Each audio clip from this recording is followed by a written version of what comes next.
Thank you, Mr. Speaker.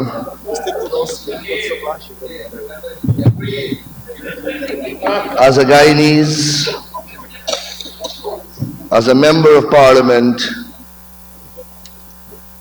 as Attorney General, it is indeed a great privilege for me to be afforded an opportunity to speak on this momentous occasion, on this motion that is of fundamental national importance that is before us today.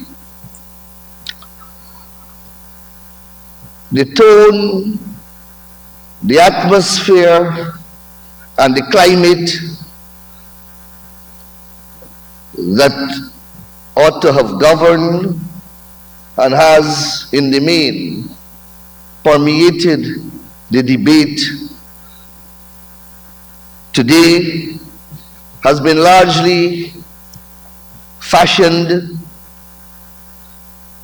and structured by the importance of the issue at hand, the responsibility and duty that we owe to this nation state as her children, and more latterly, born out of an engagement between His Excellency, the President, and the Leader of the Opposition. And if I read the signals correctly, we were supposed to come here and speak in one united voice for the protection of our territorial integrity and our nation's sovereignty. We had agreed by common sense and decency and political pact. We agreed to suspend all rancor, rhetoric, and petty politics. And as I've said, in the main, we have observed that. And where we have departed, where we have faltered, on behalf of the people of Guyana, I offer them our apologies. There are two things that I want to say quickly, simply because it is wrong to leave them on the record. I don't wish to traverse what the honorable member who preceded me said on many matters, but there are two things that are simply too dangerous to leave on the public record. One is the allegation that a PPP leader made certain statements that would lend to the interpretation and inference that we are ceding territorial sovereignty to Venezuela. I want to reject that contention absolutely. And there is another contention that I want to traverse. And it is that my distinguished elder, the Honorable Madam Gail Teixeira, in advocating in accordance with international law the fair treatment of those who come to this land as refugees, is something, when we did it, we committed some error and somehow compromise our position on this question of sovereignty. All we are doing, as articulated by the Honorable Gail Teixeira, is complying with international law. And those who lack the strategy or the intellectual depth to appreciate that if ever there is a moment in our history when we must demonstrate our compliance with international law, it is now. It is now. We cannot invoke international law in our protection, in our aid, when we trample upon international law when the occasion presents itself. Having put those matters to rest, I will now move to the text of my presentation. Your Honor, permit me to begin with Article 2 of our Independence Constitution, emulating, of course, the path already traveled by my distinguished colleague, the Honorable Minister of Foreign Affairs. That document in Article 2 declares the territory of the state as comprising the areas that immediately before the commencement of the Constitution, that is, before the 26th of May 1966, those areas of the territory that was British Guyana is now Guyana.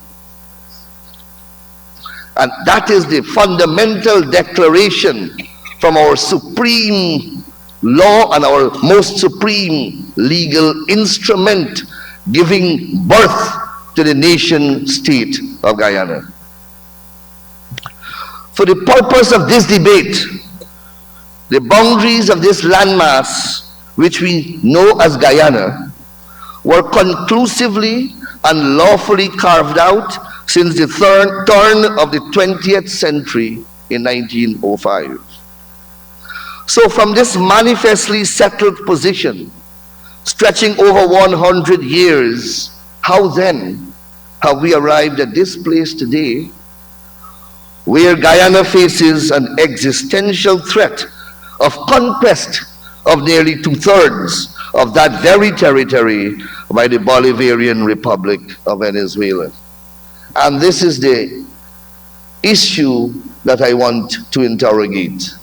And in so doing, permit me, Mr. Speaker, because I will run the risk of traveling path already treaded by speakers before me. But I have chronicled my own understanding of this historical narrative, attaching to it my own emphasis and my own nuances, which I believe are important to place on the record of this assembly. In the second half of the 19th century, a dispute regarding the location of the boundary between Venezuela and then British colony of British Guyana arose. The United States took Venezuela's side in the dispute based on its Monroe Doctrine, by which it opposed territorial claims by European colonial powers in the Americas. Tensions rose to such a level that the United States even threatened war against Britain, but diplomacy prevailed. I pause here to remind that this was the time when America-US hegemony was being birthed, nurtured, and engendered. It was the time of the Monroe Doctrine, the Manifest Destiny, and Roosevelt's corollary. Facilitated by the United States, in 1897, Venezuela and Great Britain concluded an agreement, the Treaty of Washington, by which they agreed to submit the dispute regarding the location of the boundary to binding arbitration before a tribunal of eminent jurists, including the head of the judiciary of the United States and Great Britain. And this entire process was consensual, and Venezuela sat and participated at every step of this process. On the 3rd of October 1899, the Arbitral Tribunal delivered its award, which determined the boundary between Venezuela and British Guyana. The 1899 award was the culmination of arbitral proceedings during which the respective territorial claims of Great Britain and Venezuela were addressed at great length and in detail by distinguished legal counsel representing the two states, including many thousands of pages of written submissions and more than 200 hours of oral hearing before that tribunal. Under the terms of the Treaty of Washington, Great Britain and Venezuela agreed that they would, and I quote, consider the result of the proceedings of the Tribunal of Arbitration as a full, perfect, and final settlement, unquote, of all matters referred to the tribunal. Indeed, history has recorded Venezuela as interpreting the award as favorable to them and celebrated it as a victory. And indeed, it was. They won the arbitral award. They, in the main, got almost everything that they were asking for. The Honorable Minister of Foreign Affairs gave you the landmass and its comparative size to the entire Guyana, which they were able to secure from that arbitral award. And they rightly celebrated it as their victory.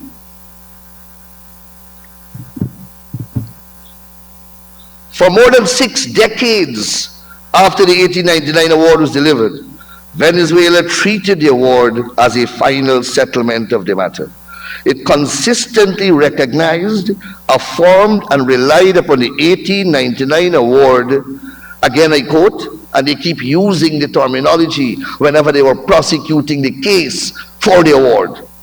A full, perfect, and final determination of their boundary dispute with British Guyana. During that 60 years, they published maps, they signed international documents, they published stamps, and we have before, in our case at the ICJ, a bundle of exhibits of all Venezuela's national expressions, embracing, recognizing, affirming, and reaffirming that boundary in accordance with the arbitral award. In particular, between 1900 and 1905, Venezuela participated in a joint demarcation of the boundary in strict adherence to the letter of the 1899 award and emphatically refused to countenance even minor technical modifications of the boundary line described in the award. They were the one, during the demarcation of the boundary disputes, of the boundary with Brazil in particular. It is the award, and in the negotiations with Brazil, they were unprepared to cede an inch from that award, the letter and spirit of that award. Venezuela proceeded to formally ratify the demarcated boundary in its domestic law. So it went to Parliament and it passed its domestic laws now, incorporating as part of the corpus of the laws of Venezuela the pith and substance of that arbitral award. And thereafter published official maps which depicted the boundaries following the line described in the 1899 award. In July 1928, Venezuela concluded a boundary agreement with Brazil that expressly confirmed the trijunction point of the boundaries of British Guyana, Venezuela, and Brazil as described in the 1899 award. Consequently, it means that in the laws of Brazil now, that award is entrenched, it is recognized, and it is asserted as part of the demarcation tool by which that trijunctional boundary was ascertained. So not only in Venezuela law, you have it in the laws of Brazil as well.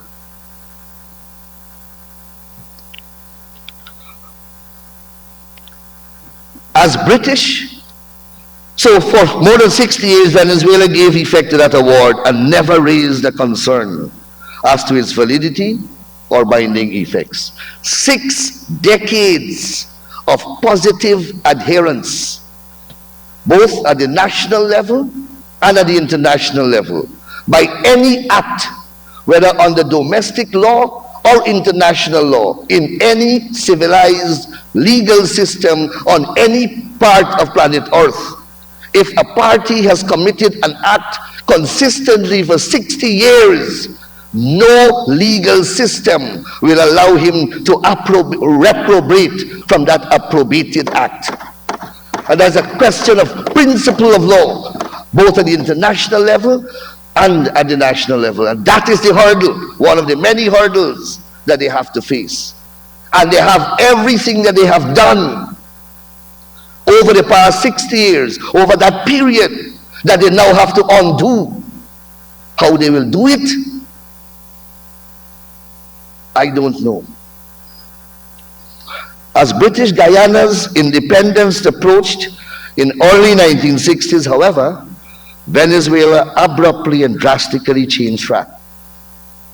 After more than half a century of recognition, affirmation, and reliance, Venezuela sought to repudiate the 1899 award for the first time.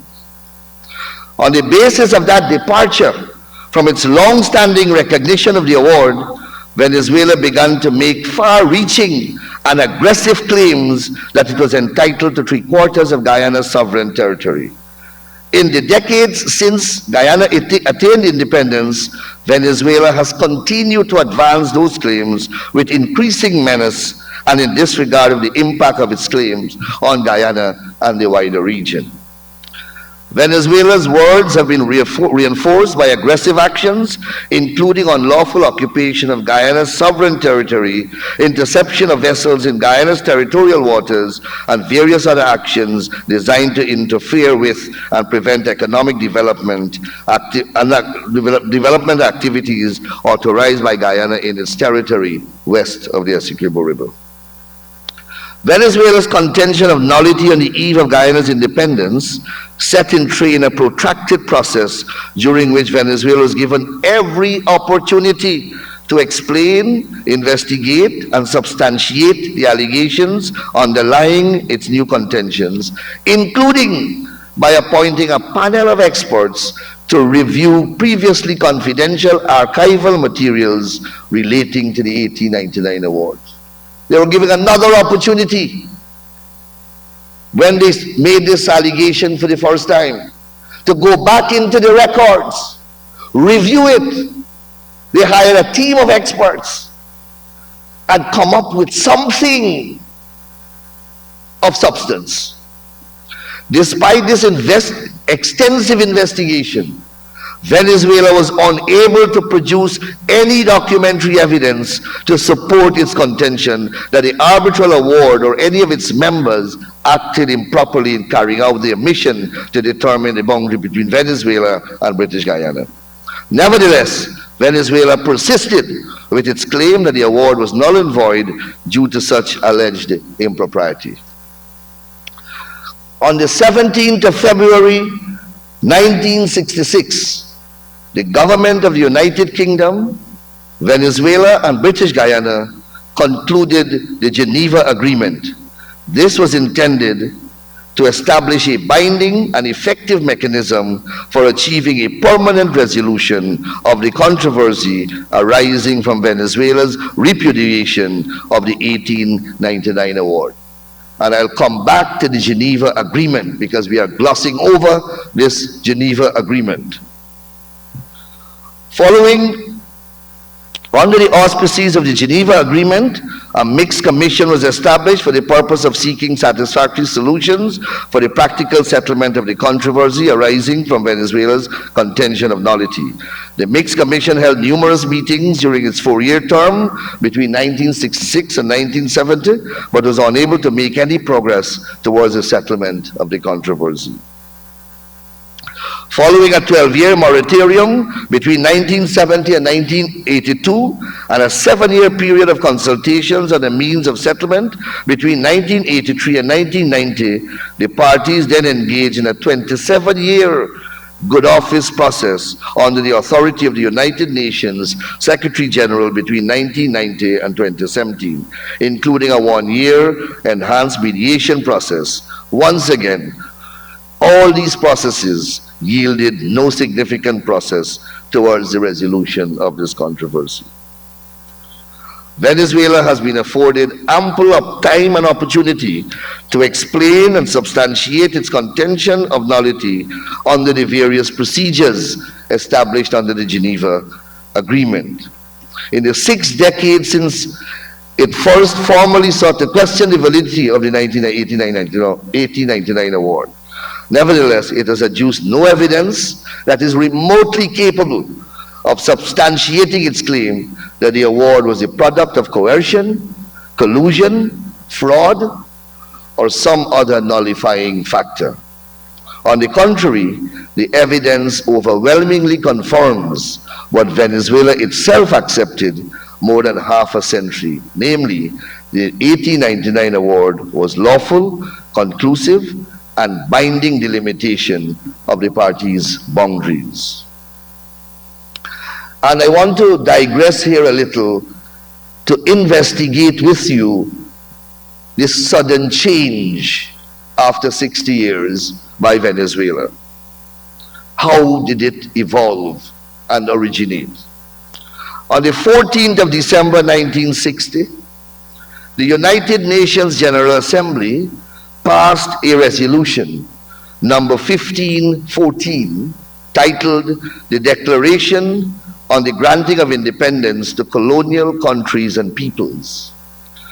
This historic resolution called upon all colonial powers, inter alia, to respect the right of self-determination of their colonized people, including the right to choose independence from colonial rule. 1 year later, on the 18th of December 1961, the Premier of British Guyana, Dr. Cheddi Jagan, petitioned the Special Political and Decolonization Committee of the General Assembly to support the political independence of his country. In response, the UK informed the General Assembly that it would soon hold a constitutional conference on the independence of British Guyana. Within 1 month of Dr. Jagan's petition, on the 15th of January 1962, Venezuela delivered a memorandum to the United States Department of State in Washington, indicating that it would bring its complaint to the attention of the UN General Assembly to delay British Guyana's independence, and calling for negotiations with the United Kingdom to reach agreement on a new border with British Guyana. The memorandum to the US Department of State took pains, and I want you to pay careful attention now, because you will see how Venezuela is shifting its case within its case. The memorandum to the US Department of State, that's the memorandum from Venezuela to the US Department of State, took pains to make it clear, however, that Venezuela, quote, was not questioning the legality of the arbitral award, unquote. This is what the US State Department said on the matter, and I quote, "Inasmuch as Venezuela has long cherished the aspiration of having the 1899 arbitral award revised, it felt obliged to put its aspirations on the record of the United Nations. Venezuela was not questioning the legality of the arbitral award. I repeat, Venezuela was not questioning the legality of the arbitral award, but felt it was only just that the award should be revised, since it was handed down by a tribunal of 5 judges which did not include on it any Venezuelans. That was their false contention. They're not challenging legally, but 60 years after they participated in the composition and constitution of the tribunal, they come now belatedly to say no Venezuelan was on that tribunal, and on that basis they are objecting. I continue. Yes, as my friend is reminding me, they nominated the people who sat at the tribunal. I continue with the quote. Venezuela believes that the 2 British judges and so-called neutral Russian judge had colluded in arriving at a decision to support the British claims, and only valiant actions by the 2 US judges prevented the award from recognizing the extreme British claim. This is after they won. They won. For these reasons, Venezuela considers the award to have been inequitable and questionable from a moral point of view. Unquote. From a moral point of view. Despite Venezuela's assurance to the United States that it was not questioning the legality of the 1899 award, just 1 month later, it changed its position and did exactly that. In a letter from its permanent representatives to the United Nations, Dr. Carlos Sosa Rodriguez, to the UN Secretary General UTANT, dated 14th of February 1962, Venezuela declared for the first time that, quote, it cannot recognize an award that was the result of a political transaction, unquote. The basis of Venezuela's claim that the 1899 award was the product of political compromise arose out of a memorandum allegedly drafted on the 8th of February 1944 by Venezuela's counsel in the arbitral proceedings. Now here is where the basis for where they got this belief and change of mind from. It was from a memorandum that the lawyer who participated in the case 40 years ago, he wrote something, put it in an envelope, and said that it must not be opened until after he died. It will be noted that this was some 45 years after the award. The document was only made public in 1949, a month after the death of the author. I think it's my distinguished colleague, the Minister of Foreign Affairs, pointed out that it was so conveniently structured that the maker of the document cannot be questioned or could not have been questioned. And I'm learning that the original document cannot be found. So this was an edict that was coming from a grave, in essence. It made a bizarre allegation that the Russian chairman of the tribunal essentially conspired with British judges to give more land to Great Britain, and in exchange, Great Britain would allow Russian influence in the hemisphere. No documents were cited in support of this allegation, and no other supporting evidence whatsoever produced or referenced. Naturally, the British government emphatically rejected Venezuela's 1962 contention at the United Nations and made it abundantly clear that this matter was already settled by the arbitral award of 1899, and consequently that the frontier had already been demarcated by the Boundary Commission jointly appointed by British and Venezuelan governments and recorded in an agreement signed on the 10th of January 1905. The question that one may ask now is, if this was a settled question, if this was a settled position of Great Britain, why then did it sign another agreement in Geneva on the 17th of February 1966? And I want to dilate a little on that issue. The Deputy Permanent Representative of the United Kingdom at the UN, Mr. Colin Crowe, not Kroll, Colin Crowe, who dealt with the matter, made it abundantly clear on repeated occasions that the British government did not accept that there was a boundary dispute, as it considered the matter conclusively and perfectly settled by the arbitral award. So going into the Geneva Agreement now, I want to paint what I understand to be the mindset of the British government. This is on the eve of us attaining independence. So it was the British government acting on our behalf. And it is important that we understand the minds of the parties when they were going into the Geneva Agreement. And that will inform our interpretation of the language expressed. Because when you interpret any legal instrument, the purpose of the interpretation is to understand the intent of those who made it. And I'm trying to dilate a little here to explain the mindset of the gentleman who negotiated the agreement, the Geneva Agreement, and did the preparatory work to the signing of the agreement. However, British Guyana was proceeding to independence, and Britain feared that given Venezuela's change of position, a new and independent Guyana would be vulnerable to a military seizure of its territory by a far superior Venezuelan armed forces. And that was not an unreasonable and unjustifiable fear at that time.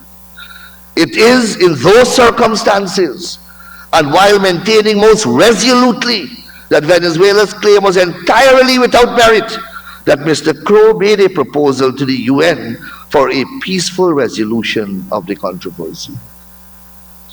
Crowe made it clear that this was not, I quote, an offer to engage in substantive talks about revision of the frontier, unquote, as this had been settled by the Arbitral Award in 1889. Instead, he explained the British's offer was intended only, and I quote again, to dispel any doubts which the Venezuelan government may still have about the validity or propriety of the arbitral award. It was really to investigate the circumstances of the award, not the text. We have gone much further. We have submitted the entire thing to the United Nations for review. So magnanimous we have been as a nation state. In short, it is common knowledge that the Geneva Agreement outlines several processes for engagement. It is common knowledge that several of these processes were activated but yielded no success. It is in these circumstances that the government of Guyana invoked Article 4 of the Geneva Agreement. In short, this article prescribes that if the channels employed did not bring a resolution of the dispute, then the UN Secretary General can recommend any of the processes laid out in Article 33 of the Charter of the United Nations. It is in the exercise of this power, upon the request of the government of Guyana, that the UN Secretary General refer the controversy to the International Court of Justice, the principal judicial arm of the United Nations, for resolution. And that is where the matter remains up to now. As a member of the United Nations, and by virtue of the Charter of the United Nations, which has the force of and is recognized as part of that corpus forming international law, Venezuela is bound by the Charter and by decisions of the United Nations. It is also bound to comply with and accept the jurisdiction of all UN organs, including the International Court of Justice, save on very limited grounds. As an expression of sovereignty, it can refuse to submit to the jurisdiction of that court on those limited grounds. Those grounds do not exist in this case. It is for this specific reason that the court chose to hear arguments on jurisdiction in limine before proceeding to deal with the merits of the case. The court was very careful. It was dealing with a sovereign state that has a right, as an expression of its sovereignty, not to submit to an international tribunal on certain stated grounds. The court allowed a hearing to take place to fully ventilate that issue before it made its ruling. This jurisdictional question was thoroughly interrogated by the court. Venezuela first refused to participate, but eventually did. And in a ruling delivered in December 2020, the court made it abundantly clear that it has jurisdiction to hear and determine the case. And that concluded whatever ability Venezuela had not to subject itself to the jurisdiction of the court. Once the court makes a ruling, Venezuela is bound under international law by it. Perhaps Venezuela recognizes that its case at the court is hopeless. Faced with that very real prospect and an impending general elections in an environment of great economic depression and resultant social chaos, the Maduro administration has chosen the controversial referendum as a silver lining in the dark clouds hanging over that society. In the meanwhile, Guyana continues resolutely upon its reliance on international law and the process engaged at the International Court of Justice. Additionally, we have been able to secure from some of the most powerful voices in this hemisphere expressions of support and solidarity. These have come from the United States, the United Kingdom, the Caribbean Community, the Commonwealth, the Organization of American States, the European Union, Brazil, etc. I just returned from the Interparliamentary Union, the largest assembly of parliaments in the world, and there the Speaker and the Clerk were also there, and my sister Dawn Hastings, and we received expression of support from dozens of parliaments across the globe.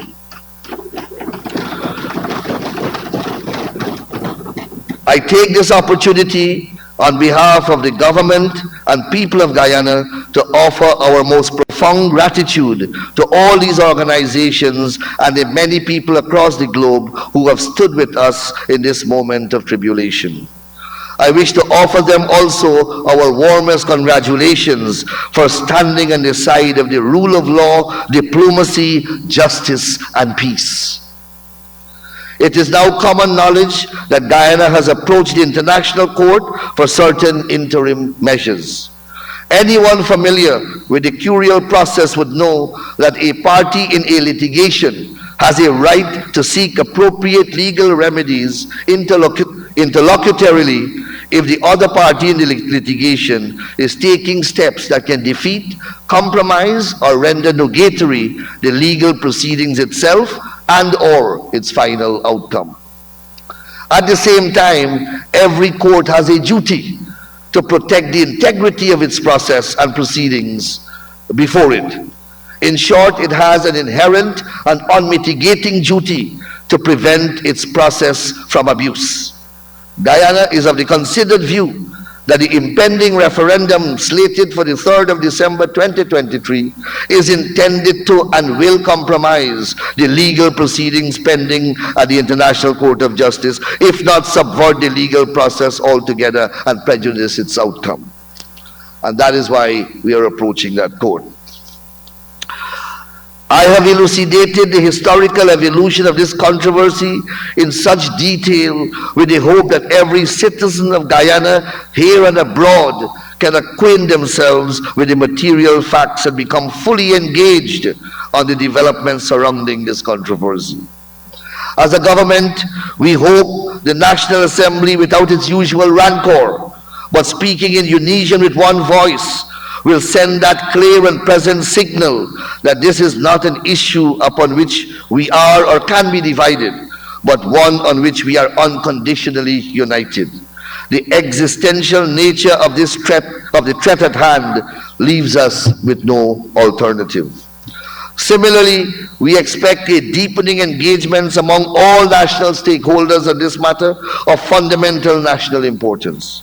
What is at stake here is our nation's sovereignty. By Article 9 of our Constitution declares that sovereignty belongs to the people. It therefore means that we, the people of Guyana, are at stake, and so is our country. In our short history as a nation state, if there was ever a time to transform the words of our national pledge, our national anthem, and our national songs into action, that time is now. That commitment which we make every time we sing our national anthem must reverberate into actions across this land. I quote, "Dear land of Guyana, to you will we give our homage, our service, each day that we live.